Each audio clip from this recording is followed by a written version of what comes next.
अब अगला टॉपिक है मोटिव। मोटिव और मोटिवेटर में क्या फर्क है? फिर मोटिवेशन प्रोसेस, 3 है ना आपके, ये आता है एग्जाम में इसलिए करा रहा हूं। नाम लिख दियो ऊपर पहले, ठीक है ना, बाद में भूल जाऊंगी। मोटिव मोटिव मोटिव मोटिव, पहले मोटिव। गलत। मोटिव सुपरवाइजर कैसे हो गया? गलत। हाँ, मोटिवेशन प्रोसेस का मतलब क्या है? कोई आपको परसुएड करना, आपको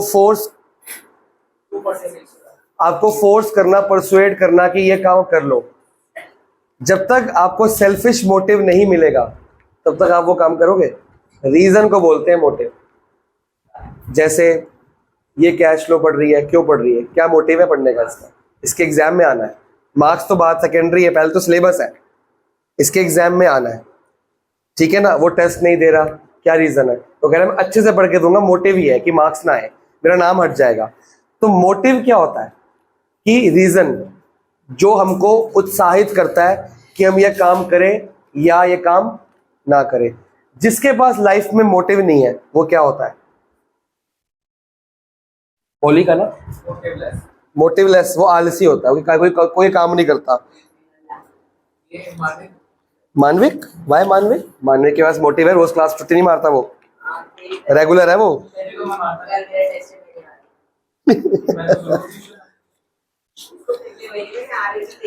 जिसके पास मोटिव आ गया कि मेरे को 90% अबव गोल का टारगेट रखा है, तो मोटिव हो गया ना, तो वो उसके लिए मोटिव को अचीव करने के लिए मेहनत करता है। पढ़ो। क्या मोटिव है तेरा? अब तो तू मंडे को दे रहा था बिना पढ़े। इस क्लास के बाद क्यों? तेरी आईपी क्लास नहीं है, तूने बैठना है तो फिर है। एक तो ये बैठती है, इसकी जगह तू बैठ जाइए। हाँ जी, मोटिव पढ़ लो। इनर फीलिंग होती है, एनर्जी होती है, जो रीजन होता है बेसिकली। मोटा मोटा एक वर्ड दिया तो मोटिव का क्या वर्ड है? रीजन। तो अगर आपको एक अच्छा सा रीजन मिल जाएगा, ये मोटिव करता क्या, ये रीजन करता क्या आपको पता है? इंड्यूस करता है। इंड्यूस मतलब फोर्स करता है, ये परसुएड करता है ये काम करने में। अगर मोटिव नहीं होगा तो आप काम वो करने के लिए ज्यादा उत्साहित, ज्यादा एनर्जेटिक नहीं होगे। आप कर लोगे, जब मन करेगा तो कर लेंगे, जब नहीं करेगा तो नहीं करेंगे। ऐसे कई बार कई बच्चे होते हैं 11th क्लास में, बहुत 1 घंटा ही पढ़ते हैं, उनका मोटिव नहीं होता लाइफ में। फिर 12th में आके उनको रियलाइज होता है कि मार्क्स तो खराब आ गए, अब उनका मोटिव है कि मार्क्स बढ़ाने हैं। फिर वो धीरे धीरे पढ़नी शुरू कर देते हैं, करते करते करते करते इंप्रूवमेंट दिखाते हैं। एक दिन उनका नाम आया था यहाँ पे, अभी आया नहीं, आएगा, मेरे को पक्का बताएगा, क्योंकि इंप्रूवमेंट दिखा रहा है। मैथ्स में तो बहुत दिखा रहा है भाई। मैथ्स में कुछ और आता ना, एलसीएम स्प्लिट करना इसको आता है, हर क्वेश्चन में कर देता है।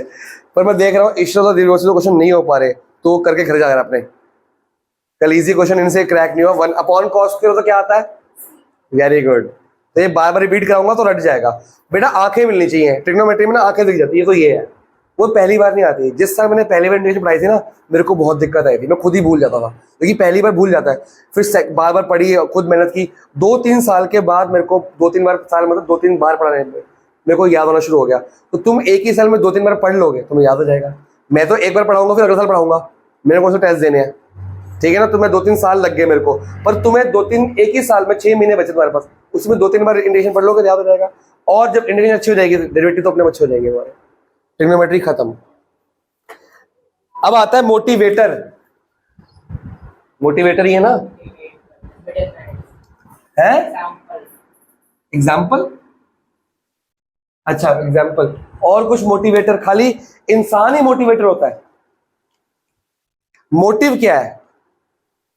एक फीलिंग, एक भूख कि मार्क्स लेके आने हैं। मोटिवेटर क्या है?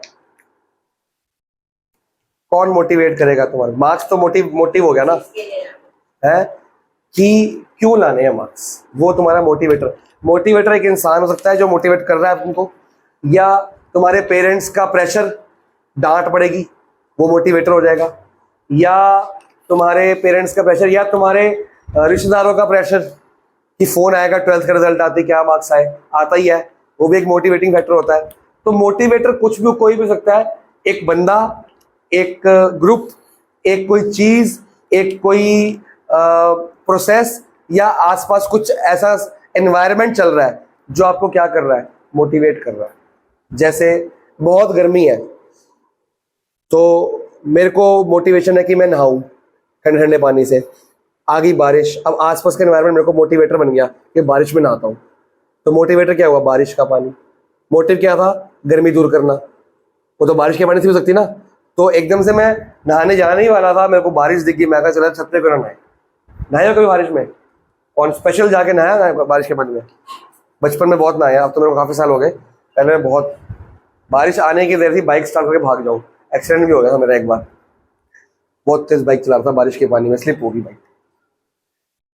अब मोटिवेटर के अंदर पढ़ो क्या क्या एग्जांपल लिखे हैं।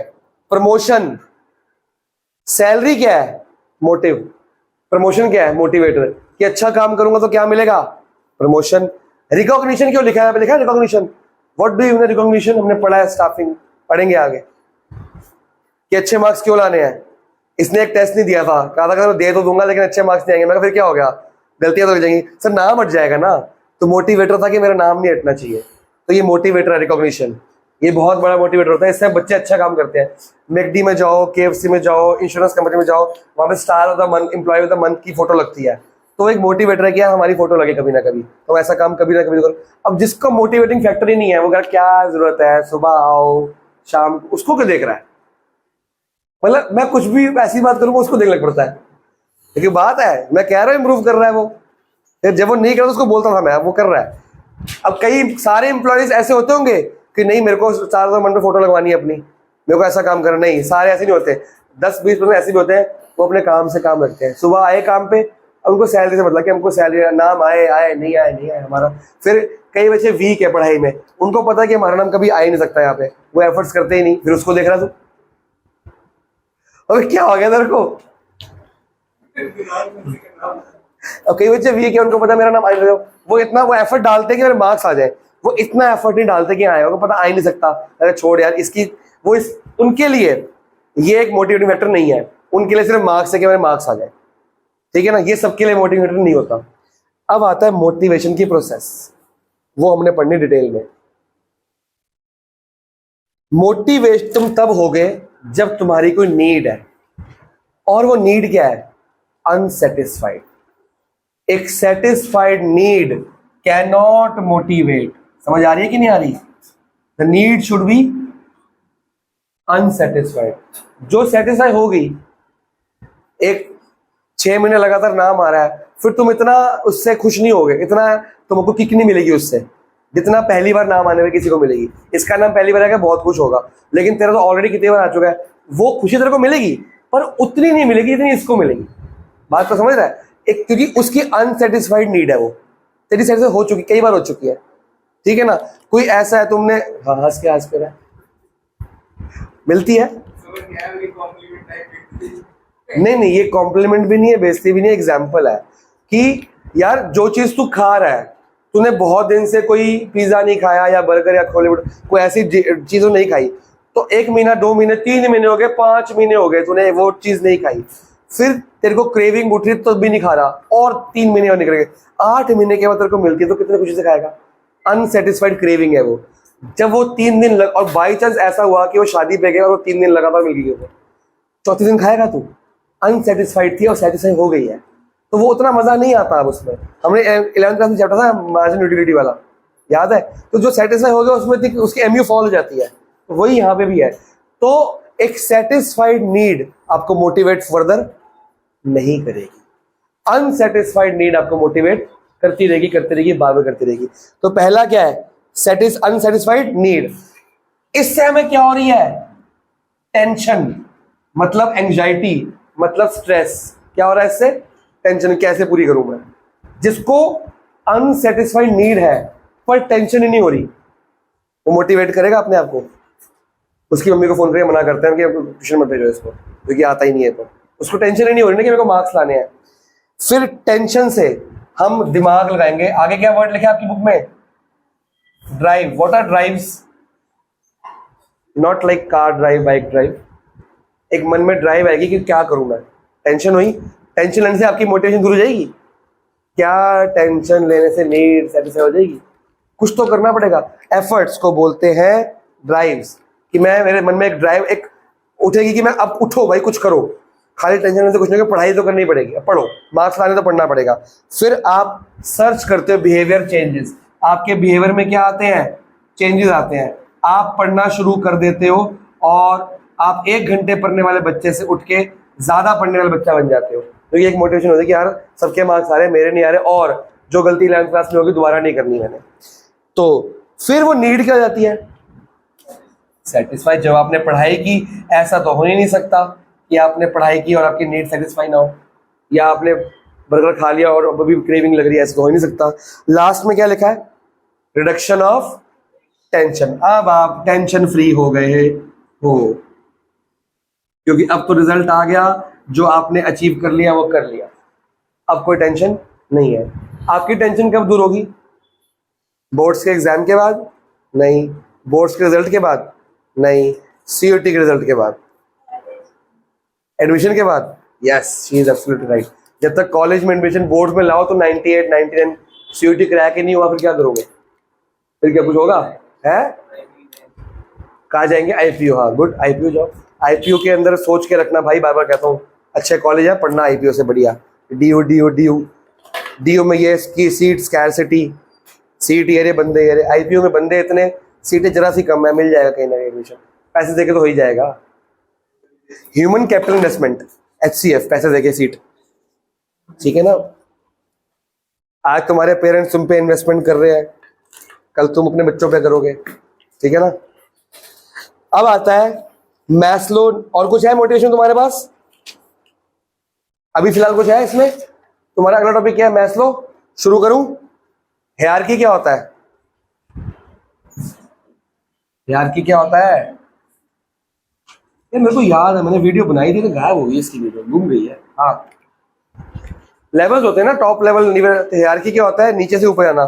तो कहता है कि अनसेटिस्फाइड नीड आपको, सॉरी सेटिस्फाइड नीड आपको ज्यादा मोटिवेट।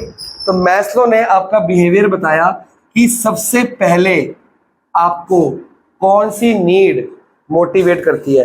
सबसे पहले जब आपकी नौकरी नहीं लगी, आपको क्या मोटिवेट करेगा काम करने के लिए?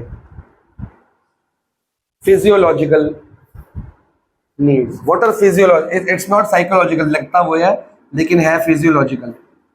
फिजियोलॉजिकल कौन सी नीड होगी जो जो आपको काम करने पे मजबूर करती है? जॉब करने पे, बिजनेस करने पे, अपना खुद काम करने पे, दुकान खोलने पे, रिक्शा चलाने पे, क्या कौन सी नीड है? मनी, बेसिक आपका सैलरी या मनी या घर का खर्चा। तो बेसिक आपका घर का खर्चा, बेसिक आपकी इनकम। इनकम आपका जो मेन सोर्स ऑफ क्या होता है? फिजियोलॉजिकल इनकम चाहिए। क्यों? अपनी फिजियोलॉजिकल नीड्स को पूरा करने के लिए। रोटी, कपड़ा और इंटरनेट, ठीक है। मकान तो किराए पे मिल ही जाएगा, इंटरनेट होना चाहिए। आज भी चेंज हो गया ना, चलो रोटी, कपड़ा, मकान एंड इंटरनेट, ये भी ठीक है। इंटरनेट के बगैर तो जिंदा कैसे रह सकता है, ठीक है। तो रोटी, कपड़ा, मकान की जो जरूरत है वो कैसे पूरी होगी? उनको बोलते हैं फिजियोलॉजिकल नीड्स। सबसे पहले आपकी नीड क्या है? ये। अब आपकी जॉब लग गई, 5 साल आपने जॉब करी, 6 साल 7 साल आपने जॉब करी, अब आप अच्छी खासी, पहले 20,000 कमाते हैं, अब 45-50,000 कमा रहे हो। एक सेटिस्फाइड इनकम है, शादी करने लायक हो गए तुम, शादी भी हो गई, घर रेंट पे था, अपना खरीद लिया, किस्त भर रहे हो, ठीक है। अब रोटी, कपड़ा, मकान की जरूरत आपकी मोटिवेट कर रही है? नहीं करी ना। अब आपको क्या मोटिवेटिंग फैक्टर है काम करने के लिए मजबूर कर रहा है? सेकंड क्या लिखा है? Safety and security need. Safety and security की, जहां आप काम करते हो वो बंदा आपके लिए इंश्योरेंस कराए, आपकी फैमिली के इंश्योरेंस, या आप खुद कराओ अपने पैसों से। आपकी इनकम इतनी हो कि आपकी इंश्योरेंस हो, मेडिक्लेम हो, हेल्थ, एलआईसी हेल्थ इंश्योरेंस, और आपकी जो फैक्ट्री है वर्कमैन कंपनसेशन फंड वाला काम हो, पेंशन, पीएफ, रिटायरमेंट के बाद मेरा क्या होगा, वो सब सेफ्टी एंड सिक्योरिटी नीड होती है। ये पूरी होने के बाद ये और मोटिवेट 5 साल के बाद फिर आप काम क्यों कर रहे हो कि हाँ यार मेरा एक सेफ, मेरी एक स्टेबल जॉब है। जब 5 साल जॉब करी एक ही कंपनी में या कंपनी बदल के, अब ये नीड आपको मोटिवेट नहीं करी, फिर भी आप काम क्यों कर रहे हो? अब आप काम कर रहे हो कि मेरी इनकम स्टेबल है, मेरे 20 बच्चे, अगर मैं काम छोड़ दूंगा तो क्या खाएंगे। तो एक सेफ्टी सिक्योरिटी है, कि सिक्योरिटी है, जॉब सिक्योरिटी, कि मेरे को काम से निकाला जाएगा, स्टेबल इनकम है, रेगुलर इनकम है, कि हाँ यार अब मेरे को जिंदगी में काम तो करना ही है। तो अब मेरे को ये चीज मोटिवेट करती है, सेफ्टी एंड सिक्योरिटी। अब ये रोटी कपड़ा मकान तो मेरे को मिल गया, अब मेरे को ज्यादा बूस्टअप नहीं करता। ये सेफ्टी मेरी स्टेबल, मेरी लॉन्ग लास्टिंगनेस वो करती है मेरे को। तब तक मैं इसका डाउट ले रहा हूँ, आप फटाफट से ये 2 नीड्स पढ़ो, बेसिक फिजियोलॉजिकल और सेफ्टी सिक्योरिटी। -k+6 ब्रैकेट के बाद माइनस को लेगा, और ये लिखा है alpha plus beta, alpha beta ऊपर आएगा। कुछ समझ आ रहा है?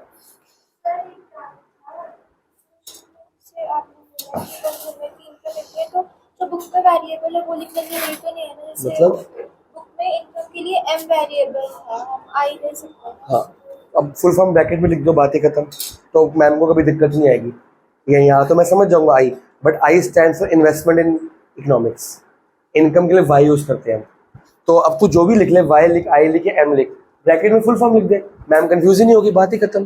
तो लड़ सकते हैं ना, हम इनकम लिखा था मैंने ब्रैकेट में, क्योंकि इन्वेस्टमेंट हमारे 12th क्लास में आएगा। तो 11th क्लास के बच्चों को क्या पता कि आई फॉर इन्वेस्टमेंट होता है, इसलिए।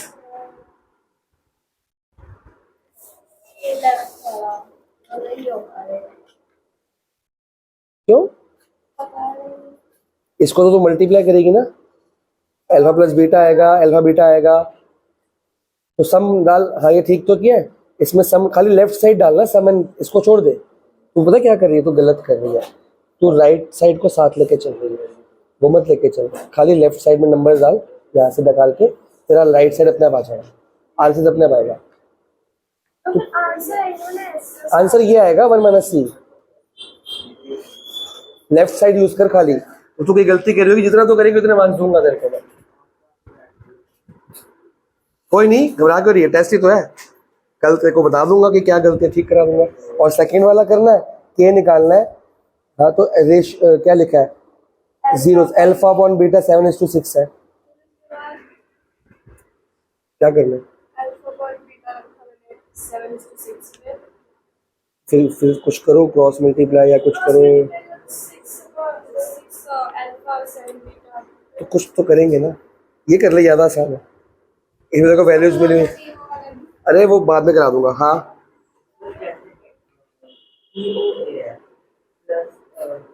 इतना टाइम नहीं है, जल्दी बता।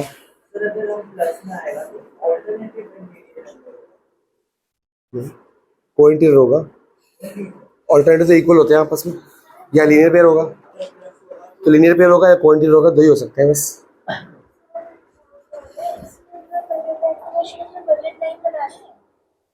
Right the 2 such combination of x and y with on budget line। लिखा तो नहीं ना, नहीं इक्वेशन और बजट लाइन बनानी, खाली इक्वेशन। मेरा डायग्राम तो पूछ रही ना मेरे से, नहीं। चलो तीसरी नीड क्या है, एफिलिएशन एंड बिलोंगिंग नीड। कौन समझाएगा ये, आज खत्म करना है मोटिवेशन, बस 5 मिनट का ही रह गया। पहली क्या थी, आपकी बेसिक पे, सैलरी। सेकंड क्या है, आपको सेफ्टी मिलनी चाहिए। थर्ड क्या है, अब सेफ्टी मिल गई, आपका फ्यूचर सिक्योर हो गया। आपके जॉब वाले बंदे ने बोले कि आपकी जॉब परमानेंट है, आपको टीए, पीए, पेंशन, पीपीएफ वगैरह, workman company fund, additional security, insurance सब मिलेगी। अब आप सिक्योर्ड हो, अब मेरे को फ्यूचर सिक्योर्ड है मेरा, रिटायरमेंट के बाद भी दिक्कत नहीं आएगी, बच्चों की शादी, बच्चे कनाडा जाए, जहां मर्जी जाए, मेरे को दिक्कत नहीं है, मैं इतना जोड़ लूंगा।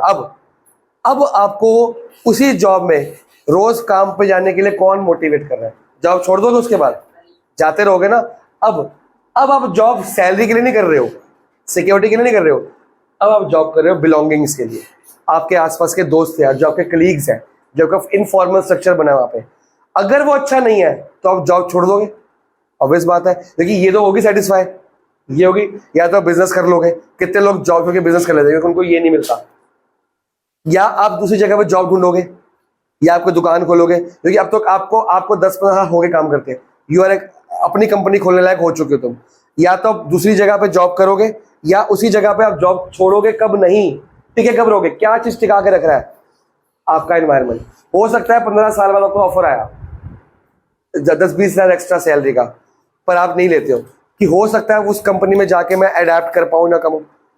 15 साल एक कंपनी में काम करने के बाद, आधी उम्र निकालने के बाद नई कंपनी में एडजस्ट करने में दिक्कत आ सकती है। तो यहाँ मेरे फ्रेंड्स बने, यहाँ मेरा माहौल अच्छा है, यहाँ मेरा जो सुपीरियर है मेरे को समझता है, मेरे से फ्रेंडली है और मेरा बनता हुआ क्रेडिट मेरे को देता, खाता नहीं है। और यहाँ का जो टॉप मैनेजमेंट है वो भी मेरे को प्रायोरिटी देता है, मेरे को समझता है। तो मैं ये जॉब टिक के करूँगा, छोड़ूंगा नहीं। तो जॉब पे बना के किसने रखा आपको? आपके जॉब के एनवायरनमेंट ने। और जॉब का एनवायरनमेंट क्या होना चाहिए? अच्छा। उसके ऊपर कौन सी नीड है? जब एक टाइम पे ये भी मिल गया आपको, ये भी मिल गया, ये भी मिल गया, ये भी मिल गया, फिर भी आप काम नहीं छोड़ रहे हो, कौन सी अगली है? एस्टीम नीड समझाओगे जरा? ये मैंने आपको बोला, मैंने खुद समझा दिया। सबसे मुश्किल यही है। अब आप जॉब पे टिके हुए हो रिकॉग्नाइज करने के लिए कि अब मेरी कंपनी में जो काम मैं करता हूं उसका क्रेडिट मेरे को दिया जाता है, और मैंने कोई अच्छा काम किया तो मेरे को प्रेज मिलती है, और मैं एक सीनियर लेवल पे आ चुका हूं, और मेरे नीचे बंदों को ट्रेनी बनाया गया है, मतलब कि मैं अच्छा हूं तभी मैं ट्रेन कर पा रहा हूं। तो मेरे को मेरे काम की क्या मिलती है? इंपॉर्टेंस।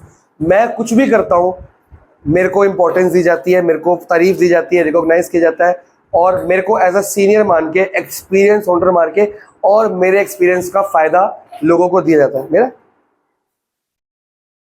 कुछ नहीं, एक मिनट रुक जा।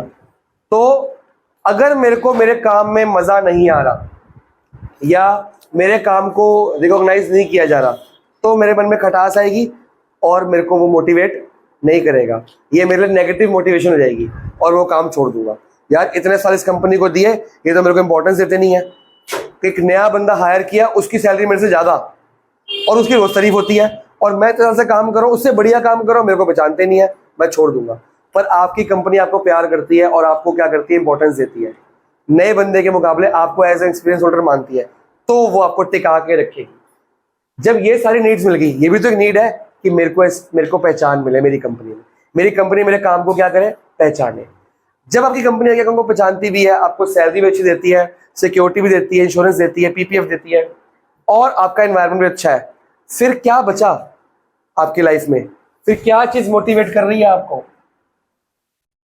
Self actualisation. ये लिखा है सेल्फ एक्चुअलाइजेशन नीड। ये क्या होता है? डाउट्स है क्या? बैठा क्यों ऐसे? घर पे होमवर्क हो गया? पक्का बता, जो नहीं हुआ उसके क्वेश्चन करो, स्टार्ट करो। पहले एक्स की वैल्यू ये लिखो, फिर 1/x में ये नीचे लिखो रेसिप्रोकल करके। नहीं, ये है x प्लस 1/x। मैं कहता हूँ एक्स की वैल्यू में ये लिख, 1/x में इसका रेसिप्रोकल लिख, ये नीचे ये ऊपर, फिर रैशनलाइज खाली उसको करेगा जिसके डिनोमिनेटर में रूट है। तो ये 1 की जगह लिखना है बेटा 1/x का मतलब x का रेसिप्रोकल, तो इसका रेसिप्रोकल कर दे, ये ऊपर आ जाएगा, नीचे आ जाएगा। तो x वाला तो ऐसे लिख दियो, लेकिन 1/x में तेरा ये रूट नीचे आ जाएगा, तो 1/x वाली जगह पे रैशनलाइज करना पड़ेगा अलग से, फिर आप ऐड करोगे बाद में। हाँ तू बता। नहीं, मैंने पहले भी किया था, मैंने फिर से ही करा, बट अभी भी यही आ रहा है कि बेटा आपने कुछ गलत किया है ना, इसका मतलब क्वेश्चन का है हमें यहाँ पे आंसर। हाँ जा बेटा, क्वेश्चन का है क्वेश्चन। बेटा आपने ना इसको खोला नहीं है, आपको बी की वैल्यू नहीं पता। बी की वैल्यू क्या होती है? जो एस के साथ साथ होता है। तो ये ब्रैकेट खोलोगे, एक आएगा -px, एक आएगा, अब तेरा सी की वैल्यू क्या है? माइनस नहीं, सी है -1 - c। जो अकेला बिना एक्स से होगा वो सारा सी होगा, तो सी गलत ले रही है, इसलिए गलत आ रहा है। एक क्वेश्चन जान के टफ दी हुई है वाली। बता भाई श्रीत, सेल्फ एक्चुअलाइजेशन नीड में क्या आता है?